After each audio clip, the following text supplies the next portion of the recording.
was like the front door of Survival, the front door of the shock absorber. Relationships are the front door of the shock absorber. So this was something different for people to experience that they weren't able to experience anywhere else.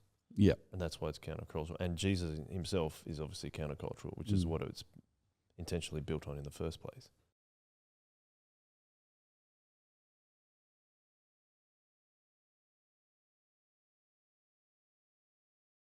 Welcome back, everyone, to the Shock Absorber podcast, and it's awesome to have you along with us. And we've got an enhancing trio on the podcast today, including me, and that is Tim and Stu. Welcome, guys. It's good to have you along with us. Enhancing, because I just said enhancing because we Tim, you mentioned we might look at the enhanced games. Yeah, I was thinking about competing. Yeah, I'm gonna pump up my peptides. Not that I actually know what that means. That's a sentence that has no meaning for me. No. But no, it was a curiosity. The enhanced games were a curiosity this week, and I actually chucked it in our chat to raise this week, mostly because I'm really interested in what you have to say about it, Joel, as our sports correspondent. Reporting live. No.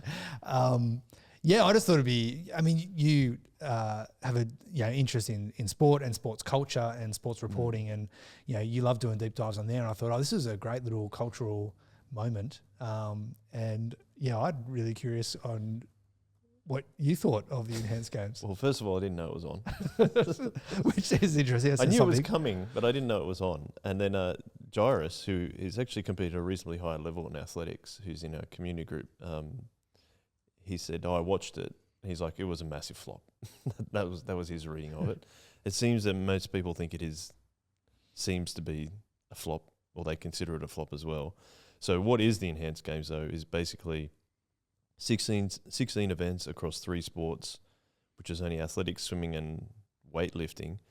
But it was a chance for athletes to chase world records without having any anti-doping restrictions. So you could pump up yourself with, you said peptides, but anything, right, to your heart's content. But anything. Well, I think it was. Has to be legal. It was regulated, and you had to have an approved doctor helping you with it, and things like that. But interesting, when it was brought up in our community group, everyone was just like, just dismissed it because they consider it still. Even if it is called the enhanced games, they still consider it cheating because it's not. And I think that's an interesting perspective to look at. Is a true element of sport is you're doing it to the absolute best of your ability, but not enhanced, of course. So I thought that was kind of interesting. Only one world record, though, was broken by a swimmer in the 50-meter freestyle, but he was also wearing a suit that is banned by the, is it FINA? Yeah, FINA are the world sporting body. Yeah. So, which was an interesting take on some of the commentary around it was, where's the line with the enhancement? Because, I mean, there's been huge advances in swim technology and, pools and water temperatures and there's all these other enhancements that have happened. And yet there is still this line. And the point, I guess, of these games was to say there is no line. Like, use whatever swim buoyancy suit you want, use whatever chemical enhancements you want. But sort of, some of the commentary seem to acknowledge the fact that, well, there has been all these other enhancements, of swimmers now in the Olympics in the 2020s are swimming faster than the 1950s. And it's not just because they're better athletes. Yeah. What I think is interesting is that they couldn't even get a TV rights partner. Right. A traditional TV partner anyway. So it was streamed for free on Roku, YouTube and Twitch. There was some interest, not a huge amount of interest. And apparently the stock crashed 45%, which I didn't know you could buy stock in the enhanced games. And I think that it's because people all still consider it cheating. And actually a lot of the events were won by unenhanced athletes anyway that were competing. So I'm curious to see, why do we love to see people push themselves and stretch themselves until we find out they're cheating. Because I think about the Tour de France, and we were like, the UCI basically knew that everyone was doping, but didn't do too much about it because they were getting more interest in the sport. Okay. Until public opinion was so much against it, and then eventually later on Lance Armstrong was exposed for actually doing it, even though he denied it many times. Then now everyone is, what a cheat he was. But the thing is, it brought cycling into the mainstream of America by what he was doing, by winning, what was it, seven Tour de France? Yeah, right. I have to check that. But yeah, I don't know how you look at that, Stu, because what do you think? I mean, I'm sure you're not for cheating in sport. But pro cheating. Yeah, is that how you kind of look at it as well? There's something innate in it that you're like, doesn't sit right with me. Yeah, it's interesting. I don't agree with cheating, but I did like it that New South Wales won the State of Origin this week, and I agreed with the referee's decision to send that Queenslander off. I won't mention any names of the referee or the Queenslander because we won. But if we'd have lost, I would have been furious. Yeah. That's also an interesting psychological reaction of a fan to a sporting thing. But look, yeah, I think it's interesting. Like, there's a sense that if there's an even playing field, then everyone has an equal opportunity to use their innate talent combined with their hard work to achieve a goal. There's something attractive about that.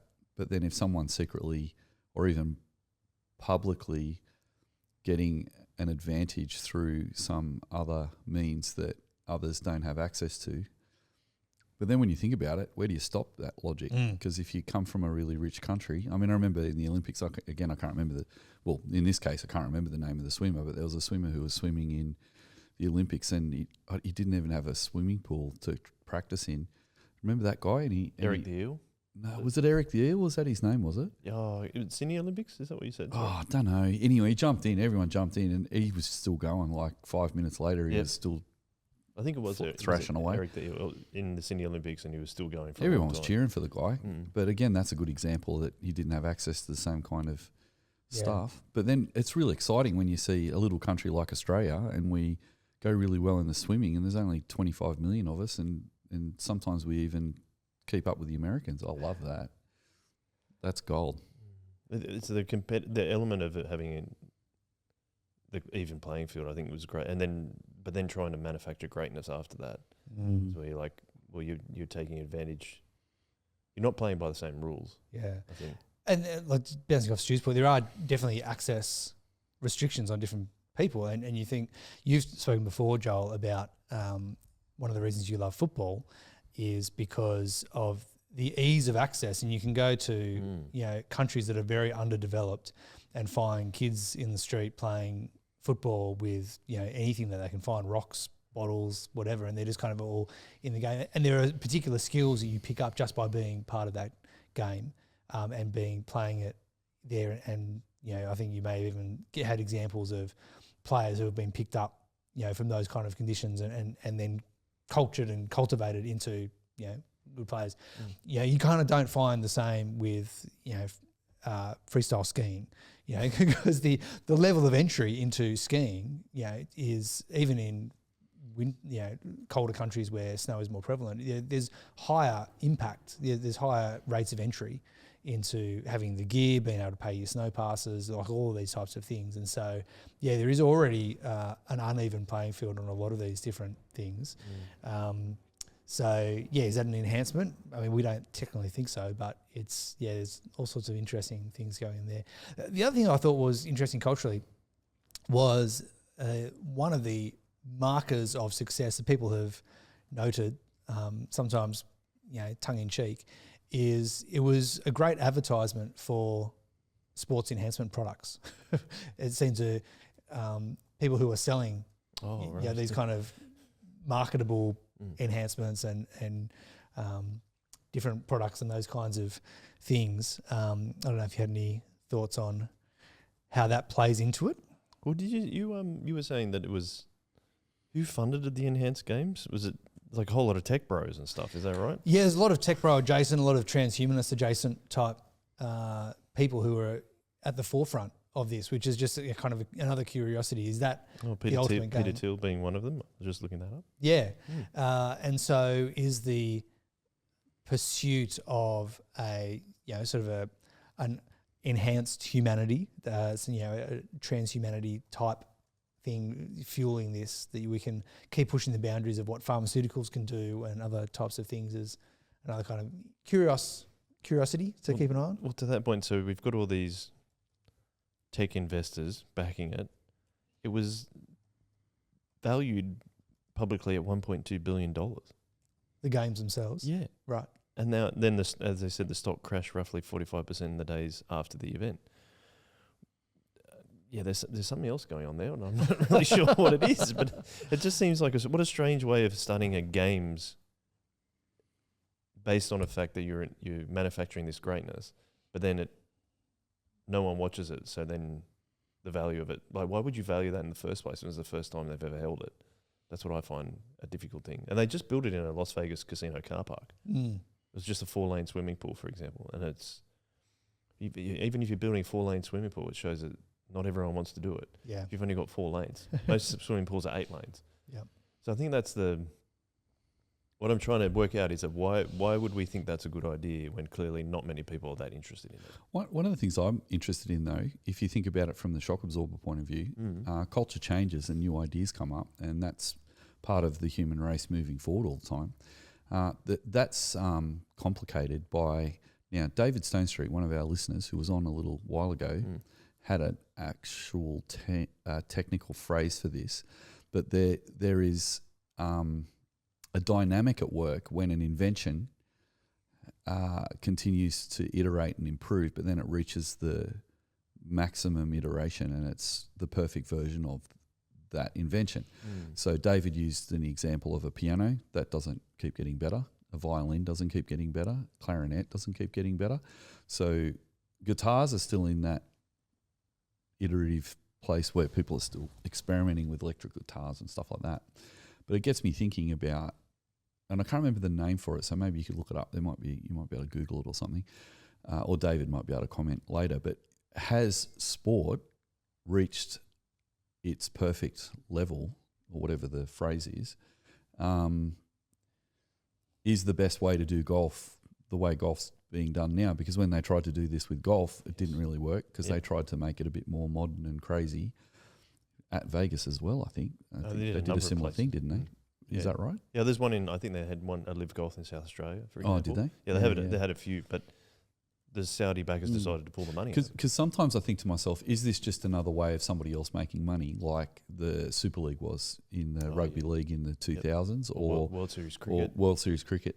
And then after that, the Indian cricket scene. Indian Premier League? The Premier League, yep. So sometimes the iteration is just because somebody wants to create a market where there isn't a market. But then how does sport continue to iterate and improve?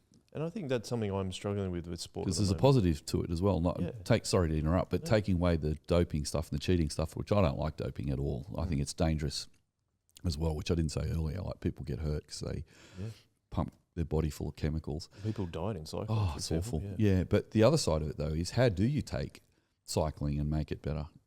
Or is it at that level? And that's the point they've said about Live Golf, is that if even though they challenged it and they pulled the backing, it's now forced the PGA Tour to modernise to a certain degree. So these new ideas that are challenging something, but then causing the original idea or the original concept to improve itself. But I'm also struggling with this idea with sport, especially with football and in particular Formula One, where it feels like it's reaching a saturation point. They're putting too many games on or too many races on. So we're now at 24 races with the Formula One. It used to be, back in the 80s, it was 10 or 11 or 12, something like that. And you would have this opportunity to build tension about what's going to happen in the next race. Now we're getting to a point where we're watching races where they perhaps back-to-back them over 2 or 3 weeks, and it feels like there's too much going on.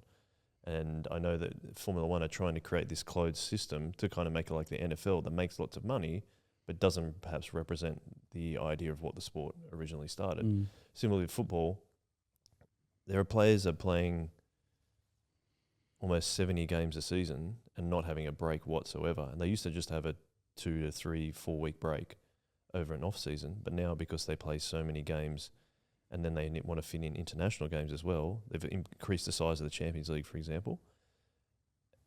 It reaches a point where you're just like, this is too much. I can't keep up, and there's just too much. So I wonder where those kind of things always fit to what you're talking about with the shock absorber, because one thing we wanted to talk about today was an update on the PhD, Stu. And if I kind of started identifying these kind of 6 areas that are emerging in your research, and we thought that we could look at that and then start a kind of series of what we're looking at, how the shock absorber principles actually help us understand what's going on and how we can adapt to that as Christians. Do you want to give us an insight into that? Yeah, where you're going? Well, a lot of the stuff we've talked about the shock absorber so far has been theoretical, but we have, over the many podcasts we've done, talk about a lot of practical things that are local to the context. And so what my PhD is doing is it's not just talking in big picture brushstrokes of theoretical ideas, but it's actually grounding those ideas in the life experience of a local community.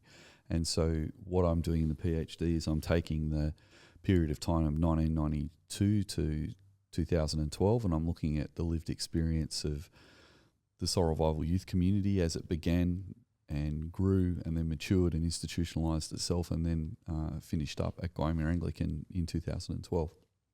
So in order to do that, obviously I've looked at the context of the Southern Shire, I've looked at different sociological and theological paradigms that I want to engage with. But a really big part of the work is actually coming to close to closure. The things we talk about today might not be my final findings. I'm about to submit some of this stuff to my supervisors for them to engage with it as well. But what we've done as part of the research was, I originally was going to have 8 interviews to try and help me to ground the research in the lived experience of not only my own autobiographical story, which we call an auto-ethnography. So I wrote down my experience in about 10, 15,000 words. And then what I've done is interviewed 8 more people and asked them what their lived experience was. And then the idea is to compare that. And that's called qualitative research. For those who don't know, qualitative is different to quantitative research, which is statistical research. So, some people might say, interviewing 8 people doesn't sound very representative. Shouldn't you, if you had a youth community of up to 500 people, shouldn't you do a bigger statistical pool? Well, the idea is you actually want to get qualitative research, which is what is the experience of the people, and listening to their stories, telling my story and then comparing my story to other stories. Now, originally I thought 8 was enough. Interestingly, Ian, my supervisor, said, I think we need 20. And also, not only for you to interview people, I think you need to get someone else to interview the people for you. So Tim was very, very generous and interviewed another 12 people for me, with a total of 20 interviews. One of the interviews I dropped off because it was a person who actually didn't live through that story. And originally I was going to research the whole Soul Revival story right up until 2020, which we looked at as maybe that's a bit broad. Might be good just to focus on the youth ministry. And so what I've done in recent months is plough through the interviews. We had to do a process called clean them, which is to take out people's names so you can't identify anybody in the interviews, and then to code those interviews. And a coding process is simply reading the interview, getting familiar with it, and then going back over it and taking out sentences where there's something being said. So a code might be something like someone saying that Soul Revival was a lot of fun, and there might be a number of references to the fact that Soul Revival was a lot of fun. And so what I do is I go through all the interviews and I write down all the references to Soul Revival was a lot of fun, and then I write a big long list of all the different things people said, and then I group them into certain categories, like Soul Revival was a great social environment, so all the fun quotes go in there and all the other ones that have a relation to that. Not to bamboozle everyone, but the last stage is to go, what are the themes that come out of that? And this is where it gets really powerful, because if you can take what people say and look for an emerging discourse that is a common thing that people are saying about something, both positive and in a critical way, then you can actually say, what are the themes that are coming out of this ministry? And the themes are kind of like principles. So they're things that are transportable. So what we thought we could do is, even though this may change over time, this is now emerging as getting to the pointy end of the PhD, because I'm going to take these themes that I've now spent months putting together, show my supervisors. They may want me to do more work on it or even go back and start again, I don't know. But if they are happy with it, then I'm going to move on to the next section, which is to engage these themes with sociology and theology, which is part of the pastoral cycle that we talked about, which is Osmer's diagnostic tool that he uses to say, what is going on? Why is it happening? What does the Bible say? And what should we be doing? And so that's my ultimate goal in the PhD. Each chapter follows one of those transition points. And so what the next stage is, this is all about why is it happening? So my first chapter on what's going on, I used my auto-ethnography to tell, this is the story, this is what I think is going on. And then the second step is listening to other people and then comparing what they're saying to third place theory and new social movement theory. They're the two big theories that I've chosen. And also, in the vast array of different youth ministry resources, I've decided to focus on when people see youth ministry as a movement. So the youth ministry theory, the new social movement theory, and the third place theory. And why have I chosen those three? Well, I think each of them are particularly interested in a local community and what new things can occur in a local community and how that gets sustained. So the third place theory is more about how things are expressed and sustained.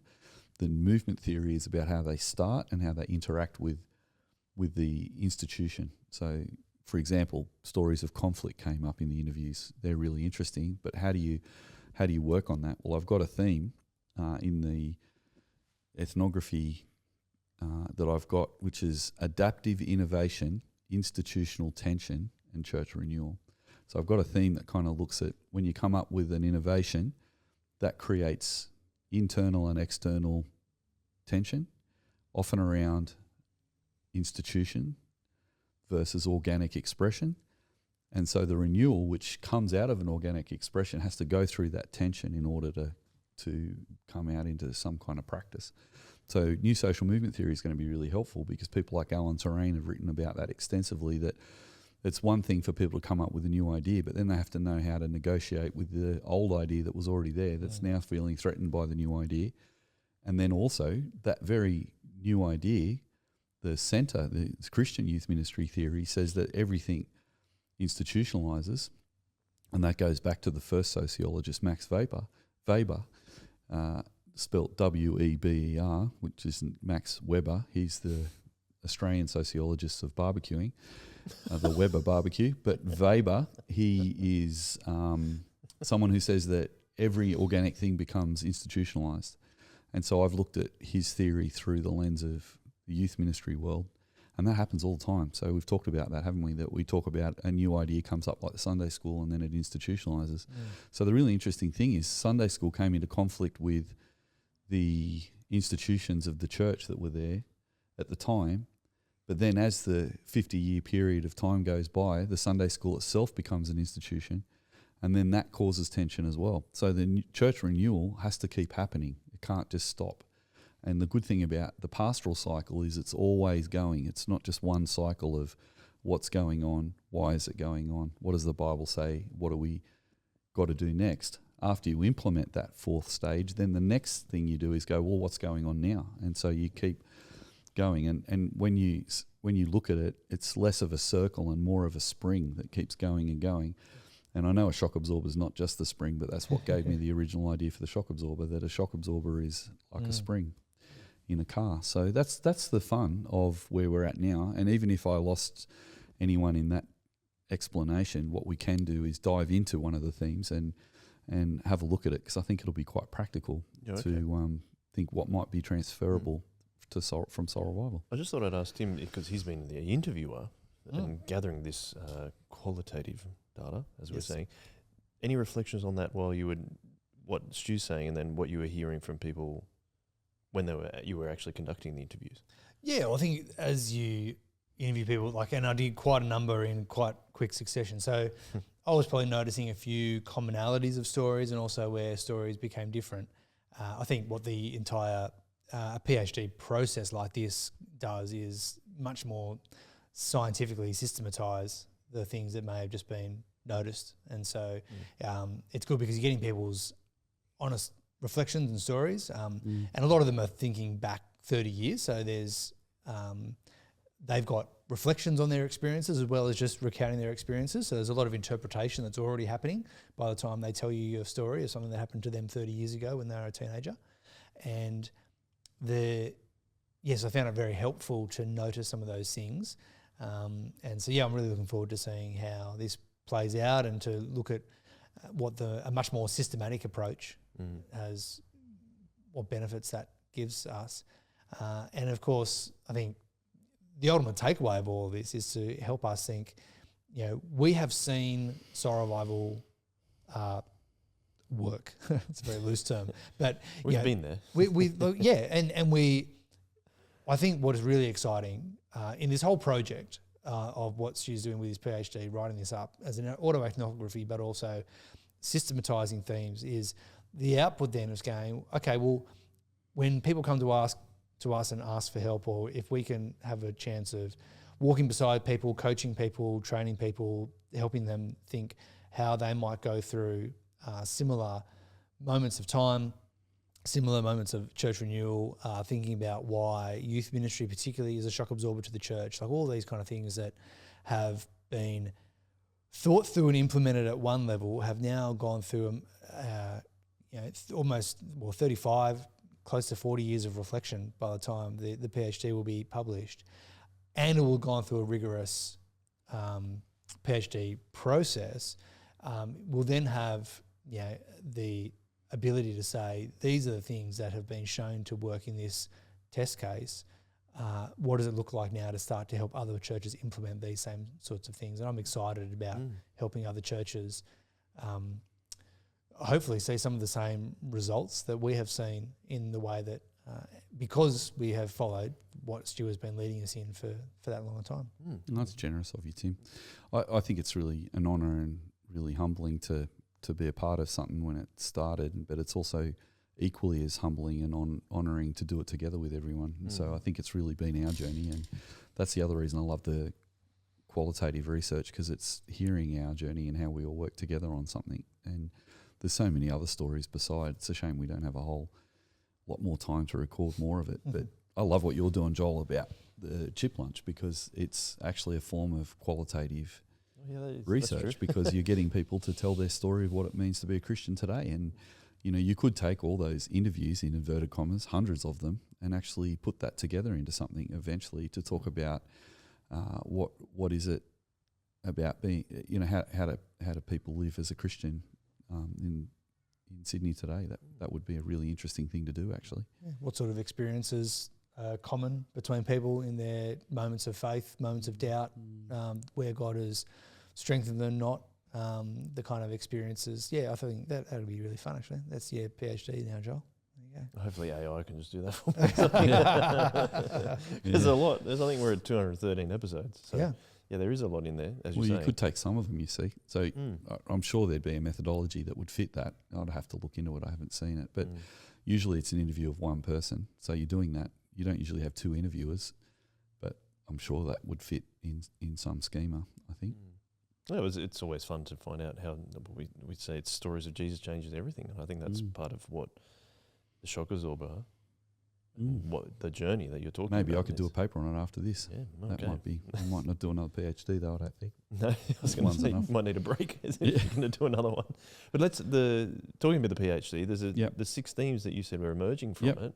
What's the one that catches your eye, and but let's see what the 6 are first, and then what's the one that catches your eye to begin with?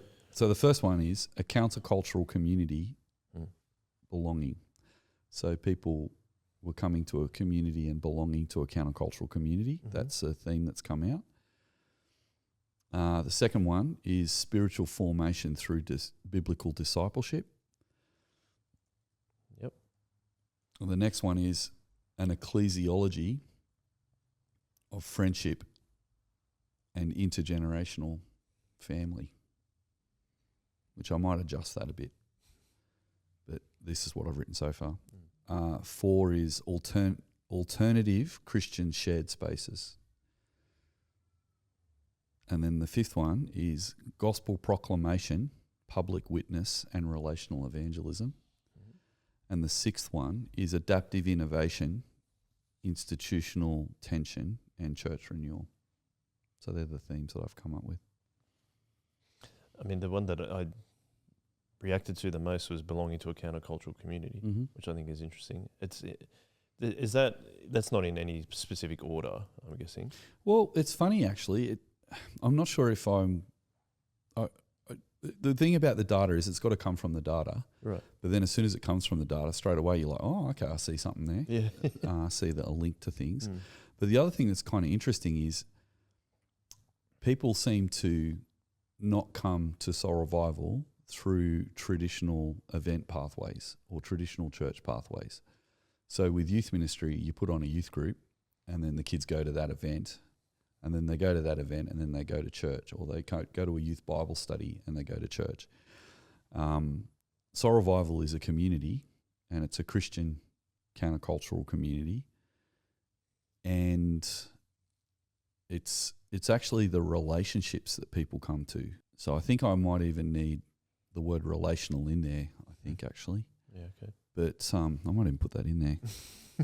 There you go. It's happening Live right in front of everyone now. How exciting.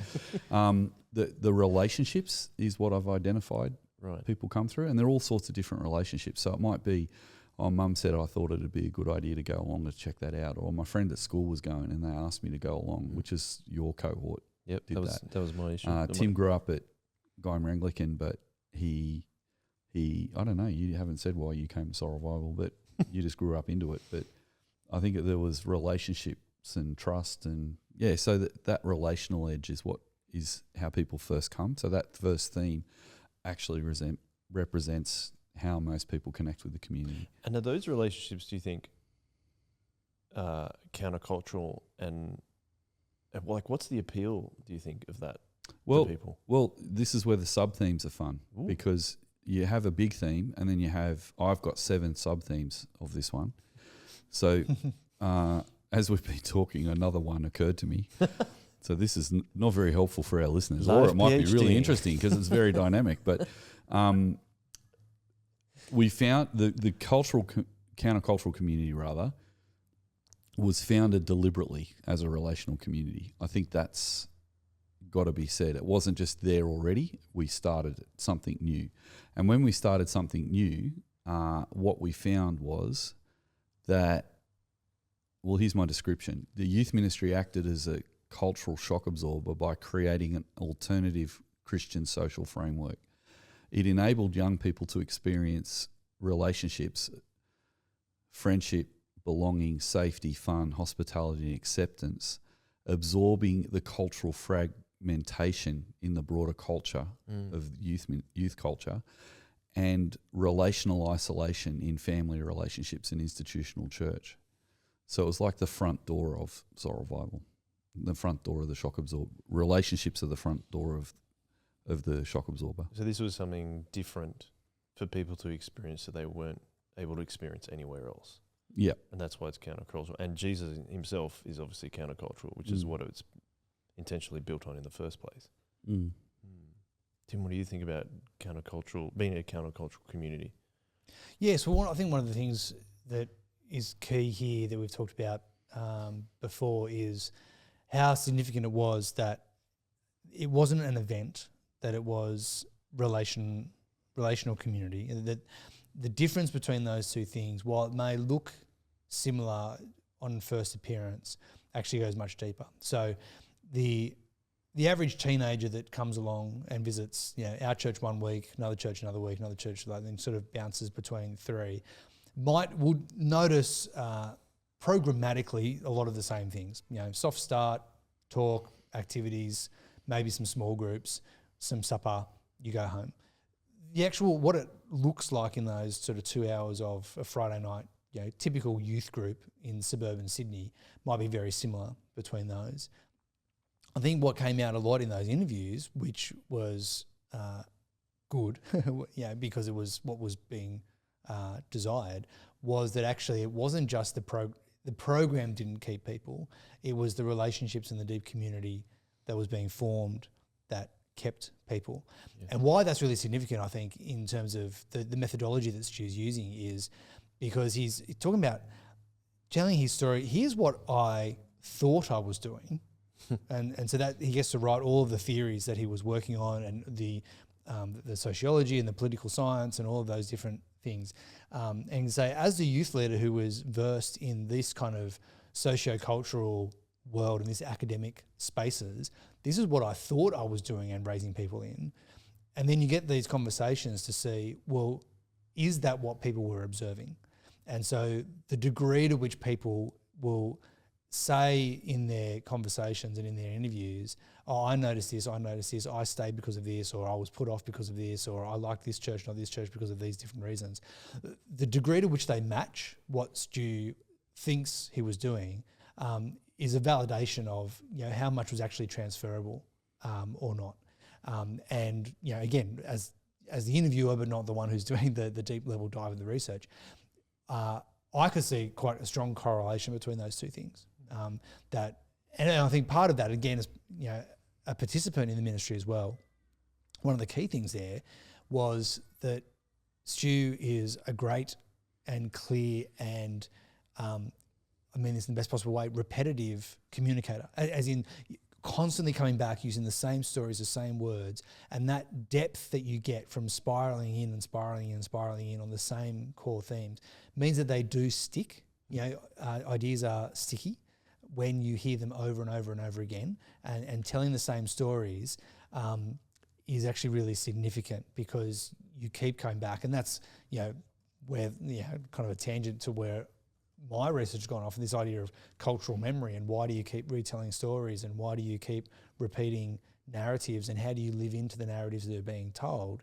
That's a sort of a bit of a side quest to some of the stuff that Stu has been doing in terms of telling the story of soul revival, even from its infancy, and saying this is what we're trying to achieve, and seeing that play out in the responses that people gave, I thought was really, really fascinating. So, Stu, just another question in regards to that. Do you think that people were feeling misaligned with the broader culture, and then they could find something they could do together?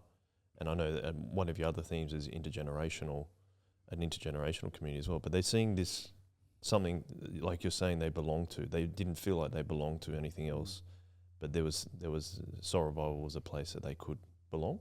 Yeah, right. Yeah, that's correct. I think the interesting thing about the themes is different themes lead to each other. So there's a belonging that was attractive, a relational belonging, and then the second theme is linked to it, which is spiritual formation through discipleship. So Soul Revival didn't just provide relationships, it actually channeled those relationships into spiritual formation. And so the preaching and the teaching and all that stuff that we did led to conversions where people became a Christian, or if they were already a Christian, they had a aha moment where they actually owned their own faith. And then that led into an intergenerational context where they didn't just exist only as a youth subculture. They actually were connected to a church of adults. And then the interplay of that was interesting because then that refocused their newfound energy for Christianity into evangelism. So it was an outward focus, not just an inward focus. And then as they tried to experiment with different ways of doing Christianity, that those mentoring relationships helped to moderate any excesses. And so the adaptation of the last theme is interesting because the adaptation came from a countercultural community that was set up for relationships. Those relationships led to a questioning of their relationship with God, which then, and I hope I'm not prejudicing myself by this because this is just off the top of my head because I've just arrived at some of this week, but it's not a become a Christian through the community like the New Perspective says. It's actually you become a Christian by hearing the word of God. But like in Thessalonians, when Paul says, didn't I preach the gospel and share my life? there's this sense that they hear the gospel preached in the context of a relational Christian context that isn't just fun and attractive as an age group that people were saying was even more fun than the stuff they were doing in the world. A lot of people talked about that. But it was also deeper because it had intergenerational aspect where they were having really deep relationships with people who were just a bit older than them, a bit younger than them, but then also with elders, which was unusual. And that led to quite an energetic evangelistic outreach where the energy of that built up and then was transferred into evangelism, And which you're I think finding was more a big. people to become Yep, part of it. yeah. So that I'm going to break that down later, but yeah, why did that happen? How did it happen? I think if you love coming to something, you want to share that with other people, and I think that's a really big part of it. Like, I really love this. I care about you. I'd love you to love this too, and people do that in lots of ways, don't they? Like, oh, I love my football team. You should come down to the Sharks and watch Sharks play this weekend. It's a lot of fun. Oh, okay, I'll come and check it out. And to start off with, you kind of just go and then you kind of swept up. Either you really love the event because it's right up your alley, or you really like the community, and usually a mixture of both. But the real beauty and uniqueness of the Christian church is that we have Jesus. And so when people say come along to this community, the second theme of discipleship and spiritual formation is about meeting Jesus. And when people meet Jesus, that's when their faith comes alive. So I don't know if I've got a handle on all this yet, but it's really interesting that there are themes and principles that come out of the research, but there are also linked themes. And I'm still got to be careful because I don't want to think too much about that, because I've got to, I'm using a discipline of qualitative research of Creswell. He's written a book called he's written lots of books. I won't even start naming some of them, but his whole thing is let the research tell you what's going on first, and that's really works well with my pastoral cycle, because I want to know what's going on, and I want to know why it's going on from hearing what people are saying is going on, and then I'm going to translate that into something that's going to be able to be looked at theologically. But the theological theme of our friendships are different to the world's friendship, and what is really exciting is people might trust you and go, I mean, your story is wrapped up with two of the interview participants, your wife and one of your really good friends, and both of them talked about the fact that people from school were going to this thing and they were saying, hey, it's good, why don't you come along? And you came along, and it was a bit weird. You all sat in the corner together, but you're having fun, and it was a bit crazy. But then you're listening to the stuff we were saying, and more it started to become really attractive.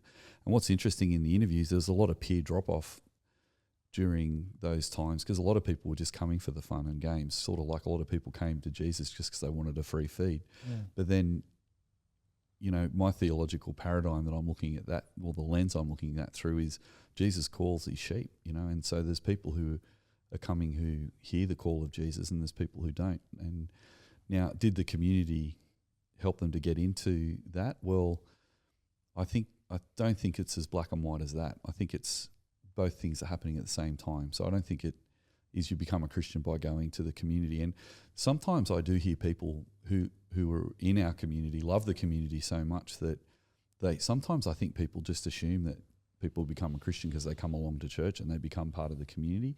But identifying that belonging as a really big driver is good. But the amount of data that's in the coding, in the interviews about I became a Christian when I heard.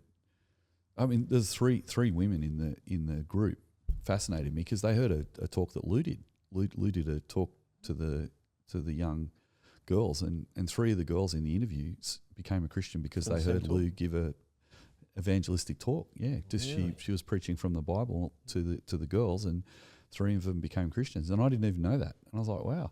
Mm-hmm. And then over and over, as all these young people either becoming a Christian during the talks, or recommitting their life, or owning the faith of their parents through the talks, and then that's what leads to this sort of servant-hearted Christianity, which is a bit more than just coming for fun, but actually I want to invest. So, like you said, it's exactly my story. Is that being welcomed into a community and then hearing the word preached, and then exactly what you said.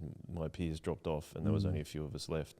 because we truly felt like this is the path that we want to take, or what truly appeals to us. But I think there's an interesting thing there, I suppose, and I remember you talking to me being careful about this, Stu, of not saying the people. I didn't become a Christian because of the people there. I became a Christian because of the Word of God, and the Holy Spirit. Yeah. But that teamed with the community that you're talking about is the thing that really made me consider it. I think, and actually truly consider it. And I think God's obviously working through everyone that's in that community, all the Christians that were there especially. But I think that's what I think that's what made a difference to me, because I was looking for that too. And I don't know if it wasn't kind of, you've talked about people being a lot of divorce happening. My parents weren't divorced at that time, but it was just like looking for a genuineness and authenticity of people just enjoying spending time with each other. It wasn't around an event. I think that's what surprised me, but also really drew me towards it as well. Yeah, was that same? What about you, Tim? Is that kind of similar? Because you kind of grew up at church. Yeah, so my family came to Guymer Anglican when I was in mid-primary school. So we had come from another church. And so I was welcomed by Stu's dad, actually, who was the Sunday school superintendent, I think was his title, basically the head of the children's ministry in a volunteer role. When I arrived. And so, yeah, very warmly welcomed by Pete, Fred Barden, I think Adam Darvell might have been one of the leaders there. I think it was about the time that Lou might have been leading kids ministry, but I don't remember her precisely. Shane Schmiltniks and a few others. So there was a lot of crossover with that people who were in that early stage of Soul Revival, who were the kids ministry leaders at the time. So I was warmly welcomed by them. So they just did the typical Christian kid in a local parish church thing. Like, you finish Sunday school, you go to youth group. What I found interesting was that, and difficult, I suppose, was that it was only me and a mate who were from Shire Christian School, and everyone else at the youth group, or at least it felt like everyone else at the youth group, was from Kirrawee High. It was probably most of the people there. Yep. Similar. Yes. And so, we didn't know most of the people there.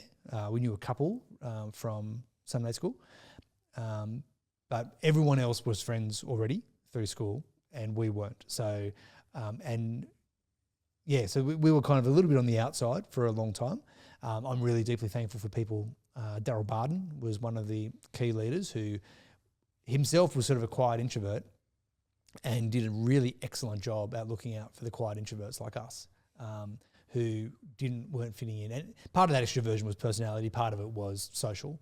So we're kind of on the outside of the group. And he was great at just coming up alongside us and just chatting and talking about our time and inviting him into whatever he was doing. I can remember times just standing next to him while he was barbecuing sausages, because it was the place to be when you didn't know everyone else and didn't feel comfortable joining in the crazy things that everyone else was doing, particularly during just at the barbecue. Yeah, just kind of standing next to the barbecue, because it was a soft conversation. It was really slow. So I've got great memories of him. Shane Smiltniks was another one who did a great job there. I felt really loved and affirmed by those boys. And just kind of kept travelling through, got to know many of those crew. Most of the key people in my year I can remember were the ones who did last beyond youth ministry and into Saturday night Soul Revival. Though interestingly, none of them are still at Soul Revival Church. Some of them are in other churches, some of them aren't following Jesus anymore, as best of my knowledge. And so, that was interesting. I think one of the things that I found, and this has been true of a number of people, is at Soul Revival, I found a friendship group of people who didn't necessarily have other options. So I didn't have a lot of cool friends doing cool things that I could, there wasn't actually friendship groups outside of Soul Revival for me to go and do other things with. And so, yes, there was that place of belonging. And I think partly it was for lack of a better option, all the way through to actually deeply committed to what we are doing. And so I think that was part of my process into that belonging piece of that theme, was the engagement and finding purpose, value, and belonging in the community because of those things. As we talk about, and I know we talked about the enhanced games and how people didn't really want to pick up at that. It's because of the manufacturing greatness. I think it misses the authenticity of what the point of sport is. And I think as we talk about belonging to a community, I think it's the authenticity was there. It wasn't missing. It was actually there. And of course, you have many different.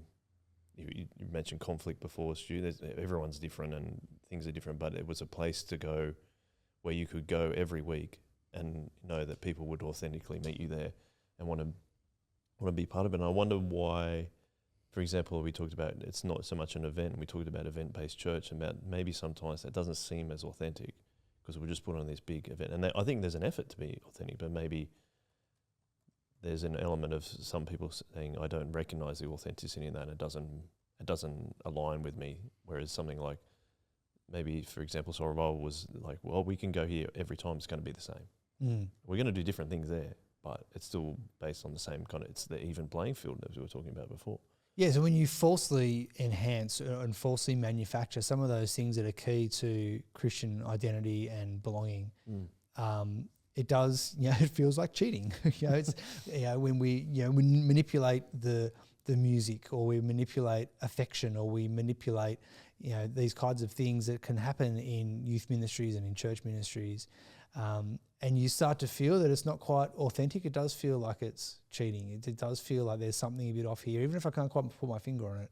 And so that authenticity piece to community, and being able to do that, and the reality that is a slow relational process, is, I think, something else that has been really key to the way that we've articulated to say it's okay to be slow in this. It's okay to be relational, because we're not going to enhance artificially for the sake of quick conversions or quick community, or sort of these other measurable outcomes that will come in time, but we don't need to enhance artificially in order to achieve those at a quicker time frame than maybe that the Spirit might be at work in. Yeah, I think that's a good point. Stu, do you mind if we should wrap up the episode because we're running out of time? How would you like to wrap up this episode in terms of what we're looking forward to with the themes that are coming out of your PhD, but also kind of just thinking about belonging to a community like we've talked about today? Yeah, I'm excited by that topic, obviously, and it's a core theme that came out of the research with lots of different references to it, and it seems to be sometimes overstated broadly within Christendom and sometimes understated, I think.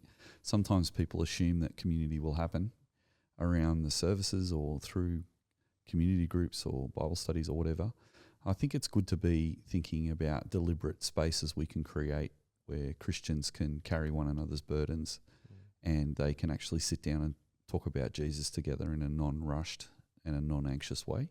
So I think the idea of helping people who aren't Christians come along, they don't actually belong to the body of Christ until they become a Christian. But it's an interesting thing that I've got to actually look at in my research, that non-Christians were so welcomed and offered so much hospitality and friendship that they felt like they belonged. But then as they listened to the talks, they realised they didn't belong. So there's this funny belonging, non-belonging kind of thing there. So I suppose the other thing is that the community of Soul Revival has been described as outperforming the secular youth culture a number of times, which I also think is really interesting. So I think with the outperforming thing, I think people were getting something that they weren't getting when they went to the pub. But my experience of growing up is people always thought the action was outside the church, not inside the church. So to think that non-Christian teenagers were coming along going, man, this is unreal, where the Christian kids were growing up going, this is so boring, and they were going to the pub, and then all of a sudden it got flipped. And it wasn't until a lot of these non-Christians came into the community and saw the value of Christianity and the love, the sincere love that people have for each other because they are loved by Jesus and love Jesus, that it wasn't until they saw it through the lens of their non-believing friends that they actually started to take it more seriously themselves. And I find that dynamic fascinating and frustrating because we bring up kids in our community in a really special way, I think, in our churches. And 40% of them leave because they think the action's in the world. And it's pretty hard to think that maybe it might have just been quite a special thing that happened in a special time, but there were so many non-Christian kids becoming Christians that it made those Christian kids in our community that were already there reevaluate how important this actually was to their life, because I think a lot of them just assumed it was an old-fashioned daggy thing their parents were getting them to do.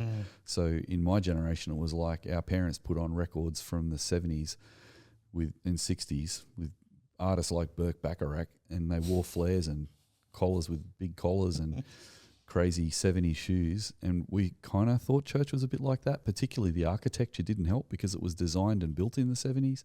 So I think a lot of people just grew up going, this is not my thing, and I'd much rather be in a youth cultural space.